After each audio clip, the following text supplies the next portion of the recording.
அடுத்து மீனாட்சி அம்மனோட மூக்குத்தி பத்தி ஒரு கதை பார்ப்போமா? மதுரைனாலே திருவிழாதான்.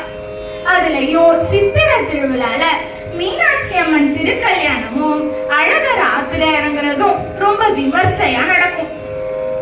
இப்போதான் 2 நாளைக்கு முன்னாடி வியாழக்கிழமை தான் மதுரை மீனாட்சி அம்மனுக்கும் சொக்கநாதனுக்கும் திருக்கல்யாண வைபவம் முடிஞ்சிருக்கு.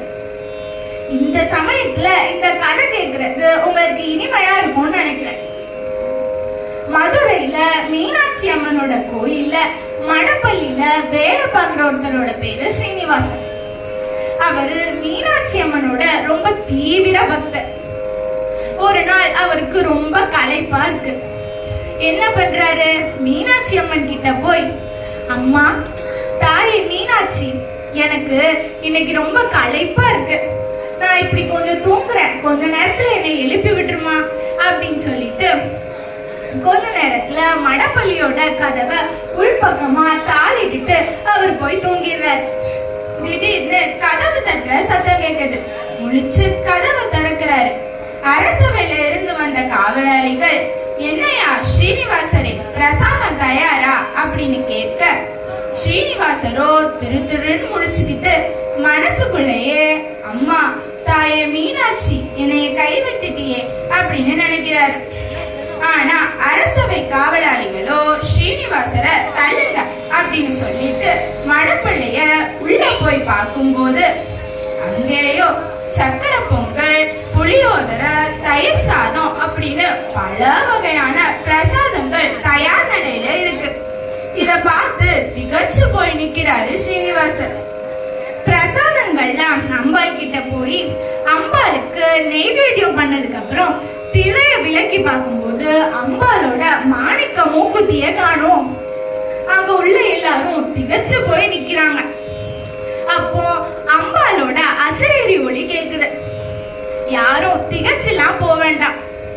என் பிள்ளை ஸ்ரீனிவாசன், அம்மா, எனக்கு ரொம்ப களைப்பா இருக்கு, நான் கொஞ்ச நேரம் தூங்கிக்கிறேன், எனக்கு கொஞ்ச நேரத்துல எழுப்பி விட்டுருங்க, அப்போதான் நான் பிரசாதம் செய்ய முடியும் அப்படின்னு சொன்னான். நானும் கொஞ்ச நேரம் கழிச்சு அவனை எழுப்பலாம் தான் போனேன். ஆனா என் பிள்ளை அசந்து தூங்கிட்டு இருந்தான். எழுப்ப மனசே வரல. அதனால நானே போய் பிரசாதம்லாம் செஞ்சுட்டேன். என்ன ஒண்ணு, மடப்பள்ளியில வெளிச்சம் குறைவா இருந்தனால என்னோட மூக்குத்திய அங்க போய் விட்டுட்டேன் அப்படின்னு சொல்றாங்க. இதுவே நம்ம அம்மாவா இருந்தாங்கன்னு வச்சுக்கோங்களேன், அது அப்போ. ஆனா இப்போ ஒரு தடவை எழுப்புவாங்க, எந்திரிப்பா அப்படின்பாங்க. அடுத்த தடவை பெத்திக்க போறியா இல்லையா அப்படின்பாங்க. அடுத்து பார்த்தா அம்மாலாம் வர மாட்டாங்க, உள்ள இருந்து பறந்து வரும் கம்பு.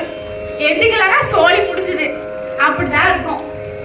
ஆனா இவங்க பாருங்க, வந்து பா அப்படின்னு சொல்லி எழுப்ப கூட இல்லை. அவங்களுக்காக அம்பாலே பிரசாதம் எல்லாம் செஞ்சுட்டு தன்னோட மாணிக்க மூக்குத்திய வெளிச்சத்துக்காக அங்க வச்சுட்டு வந்திருக்காங்க. இதெல்லாம் தெரிஞ்சோடனே ஸ்ரீனிவாசன் அம்பாலோட காலில் விழுந்து, அம்மா, உனக்கு நான் என்ன பெருசா செஞ்சுட்டேன், எனக்காக இறங்கி வந்து பிரசாதம் எல்லாம் செஞ்சிருக்கே அப்படின்னு சொல்லி அம்பாலோட காலில் விழுந்து கதறி அழுறாரு. அப்படிப்பட்ட தாயுள்ளம் கொண்ட மீனாட்சிக்காக ஒரு பாடல்.